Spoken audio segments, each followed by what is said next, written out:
Is no way you can lose with this formula. I am so excited to share with you my pricing formula today, and I think it's going to help a lot of people out because this is something that I kind of hear all the time is that, Rebecca, the way you do it doesn't work for me, or I can't offer the same things you're offering. And so I think I have a solution. Go down this road with me, get your coffee, get your water, whatever you need, get your vodka, and let's kind of dig into this, and I'll share with you my pricing formula and then how you can actually utilize this so that you're never losing money. So the goal is that you can send offers to likers, that you can give discounts, that you can accept offers and not lose money. And I hear that so often. So I'm hoping that this is going to solve the problem for you. I also have an efficiency hack that goes along with this. I'm going to share that at the end. So be sure to watch the whole thing so that way you get the info, but also the efficiency hack. Stay tuned. I do believe that having a pricing formula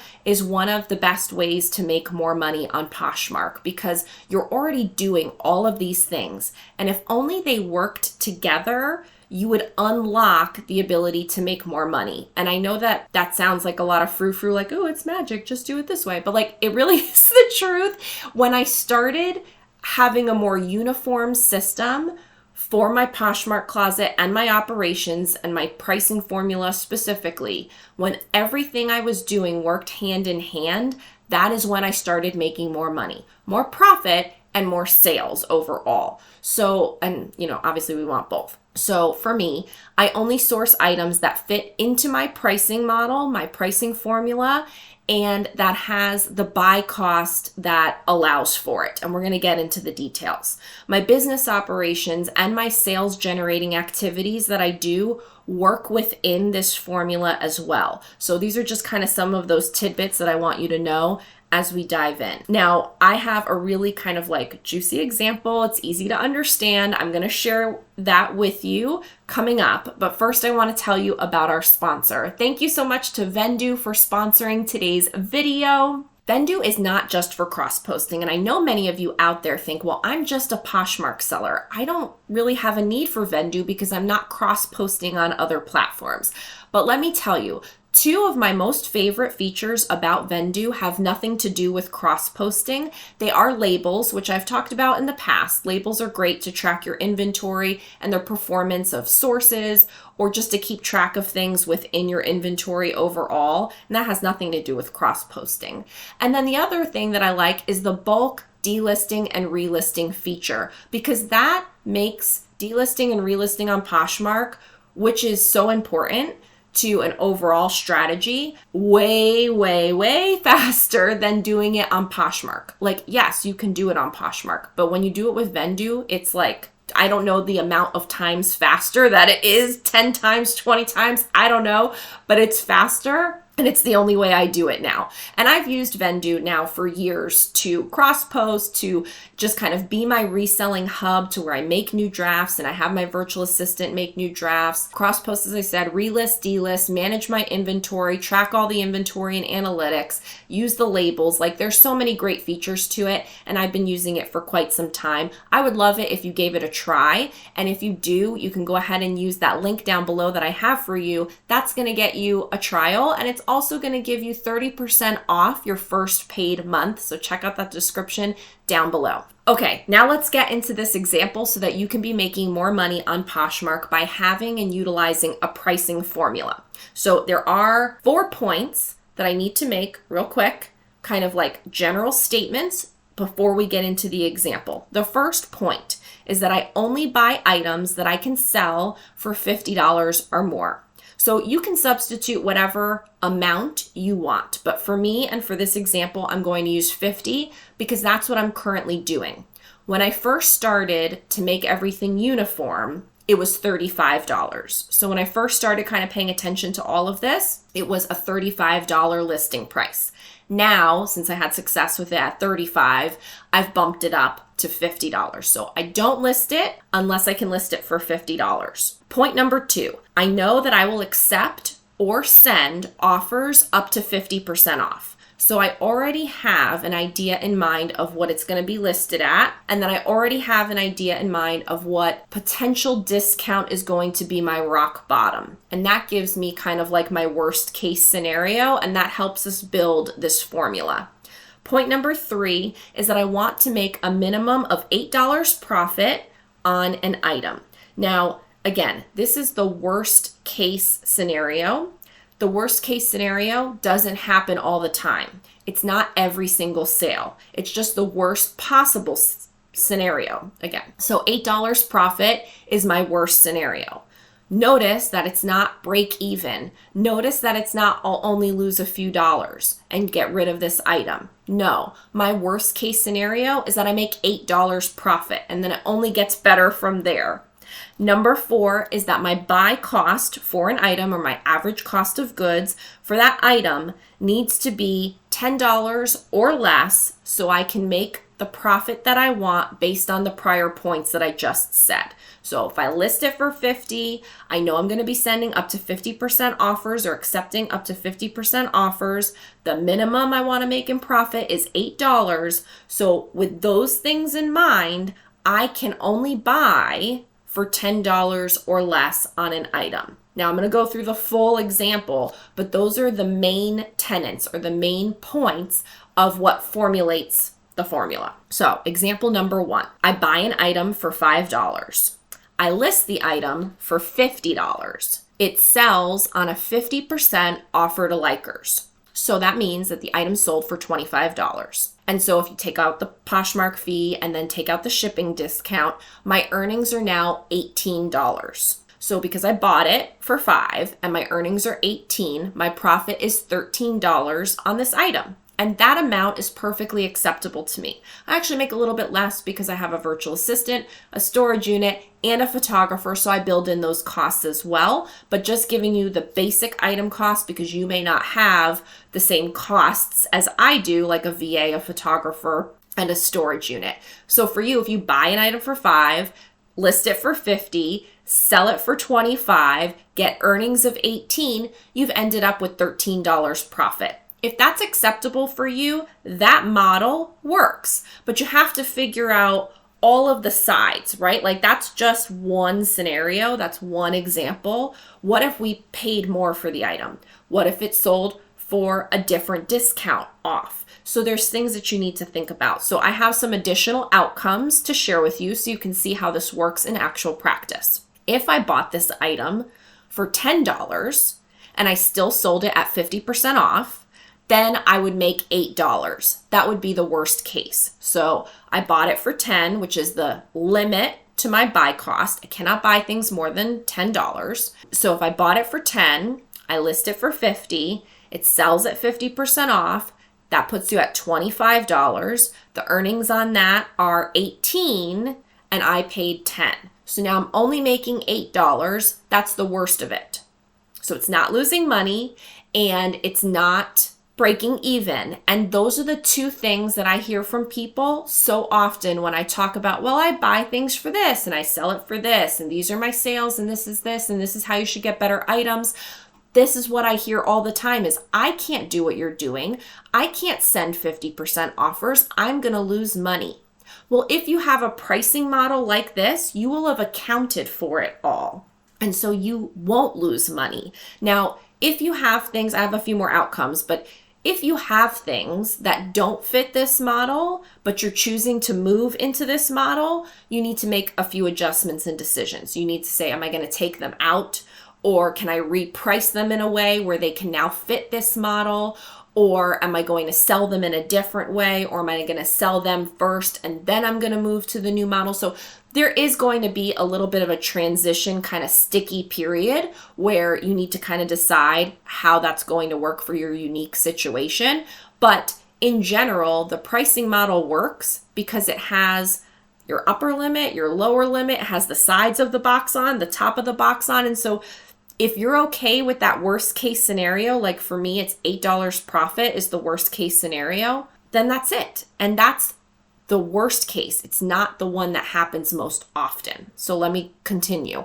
If I bought the item for $5 And then instead of selling it at a 50% off, I sold it at 20% off, which happens all the time, every day, then I would make $25 profit. And that happens often. So that's a big difference from my worst case scenario. Worst case scenario was I sold it at 50% off, and so I only made $8. But what does happen is that I sell it at 20% off and I make $25. So that's an option. Next, if I bought it for $1 and I sold it for full price, then I would make $37 profit. That's amazing off of one item. So that's your best case scenario off of the $50 price point. And I'll tell you about something else next. So if I buy something for $1, I list it for $50 and it sells for $50 after the fees, blah, blah, I make $37 profit. Now that doesn't happen all the time. One, because I'm not usually buying things for $1 in my business. Two, because we know that full price sales are nice and happen sometimes, but they don't happen all the time. But it's nice to know that that possibility exists and helps balance out when the worst case scenario happens and you sell something at 50% off and you only make $8. Now you kind of average out between the $37 profit and the $8 profit. The next additional outcome is that what if I bought an item for $5 or $10, but I could list that item for more than $50. Maybe it's a Zara jacket. Maybe it's an Everlane cashmere sweater. Maybe it's any kind of dress that is over $50. It could be so many things. Sometimes even my Athleta leggings that are new with tags, I list for higher. I bought a palette of Prana new with tags items, pants and dresses and all kinds of things. And I have those all listed for over $50. So if your listing price for that item is higher than 50, then all of the scenarios that we just talked about, all the profit's going to go up from there because 20% off of a higher price is a higher profit.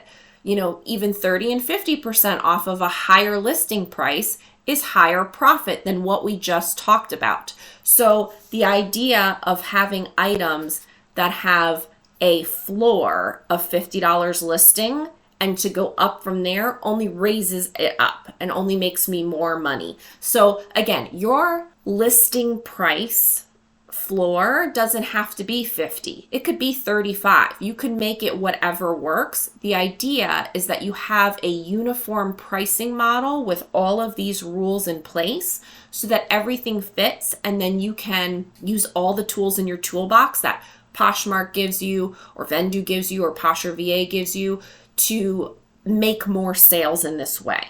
So those were the additional outcomes. Now I have a couple of extra tips that kind of go along with this. And so I need my notes.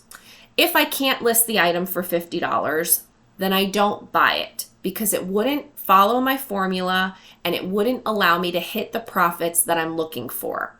And I think that's a really big statement and where a lot of people get tripped up because they got it for free. Someone gave it to them. It was cheap at the bins in good condition. They got it in a bulk box. There's lots of reasons why we get things that are less than ideal and may not fit the criteria that we have for our store. And yet somehow you keep putting them in your store and in your Poshmark closet. And I used to be that person and I used to do that. But I stopped when I realized that doing that was actually preventing me from making more money out of less work. I was creating more work for myself and making less money by adding those things in. And there's lots of ways to get rid of those items and still sell those items without actually listing them yourself. So I'm not saying just throw them out. I'm clearly not saying that. And I'm not saying just donate them to Goodwill. I'm saying don't list them in your Poshmark closet. I have another video that is what to do with your stale inventory and how to clearance out items. And so check out that video. I'll link it up here because that can tell you other ways to get rid of the items without listing them yourself. And I think when you list it yourself, you need to have these criteria in place for what you buy, also based on not just the brand or the style or the item type like I do talk about, but based in a pricing formula. So for me, if it's not something I can list for $50, I'm not listing it. Yes. Number two, I don't know, I didn't number them. If the item was something that you could list for $50, but I couldn't buy it for $10 or less, then I don't buy it because it's not going to allow me to follow my formula and it's not going to allow me to make the profit I want. So because I have the formula in place, it serves as a guide, something that I can check myself against that's objective. And so I know that the math doesn't work if something isn't right. So if I buy an item for $13, I already know that that doesn't fit my criteria. And so if it doesn't fit my pricing formula and my criteria, I'm not going to make the money that I want. And the things that I'm doing, like sending up to 50% offers, won't get me what I'm looking for, won't get me that $8 profit if I buy the item for $13. Now, if I buy the item for $13 and everything works out, I'll just basically be $3 less. And so maybe on that particular item, I am okay with making an exception that is going to be a $5 profit, worst case scenario, instead of an $8 profit. You can choose to make that exception to your formula. But I think what most people do is they don't have a formula, so they're not making an exception and they're thinking best case scenario. And we know that that doesn't happen all the time. And so you put an item in thinking you're going to sell it for blah, blah, and it doesn't sell for blah, blah, it sells for blah, blah. And now you have an issue. Or you know that you paid too much for many of the items in your store, and so you cannot offer up to 50% off. Now, that's where you get into trouble because I believe in a progressive offer to likers strategy. And I talk about that in this video here. I'll link my offer to likers strategy video up here. So I'm constantly getting in front of my buyers with this progressive offer to likers strategy and all of the different tools that Poshmark gives me, like my shoppers and relisting and delisting with Vendu and all of these different things that I do to make additional sales happen by reaching out to buyers, influencing sales, and having a set of tools that work for me. But it all goes back to the pricing formula.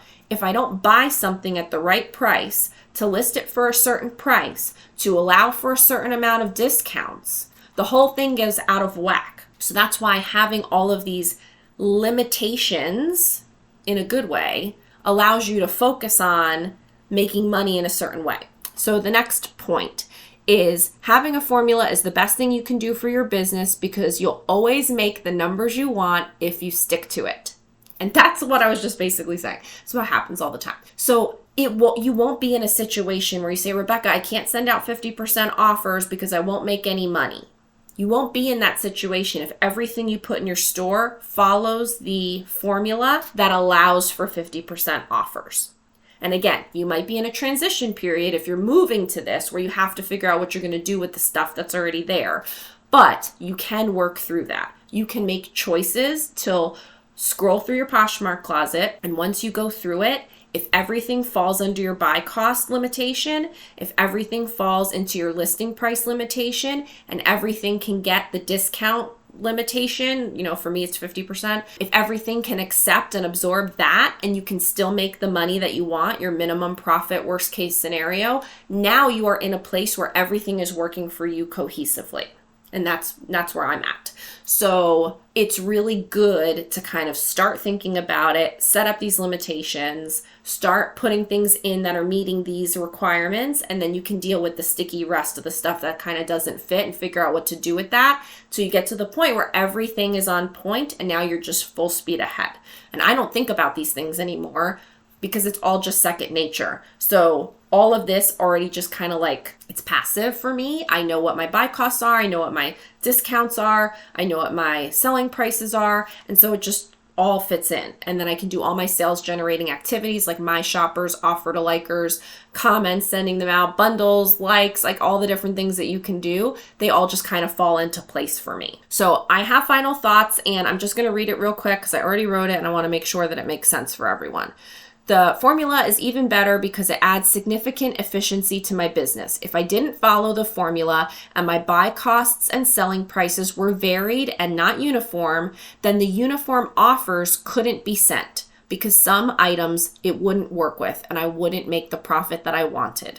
So because all of my items do fit the formula and my offers and discount strategies work with the formula, I just have automatic offers go out that are uniform. I have bulk offers, I have uniform my shoppers strategies, and I can take advantage of every single efficient sales generating activity with very little work. If you have to send out offers individually, by hand, manually, because you need to see, what did I buy it for? What is it listed for? What can I sell for? So how much money am I going to make? That's so much mental energy, time spent. You have to do that every time. Like, that's crazy. I don't send out manual offers. It just does. It just happens. Posture VA does it for me. In Vendoo, when I'm relisting and delisting, I'm using bulk features. Like, I'm doing very little work that requires very little brain power once you set the system and the formula up.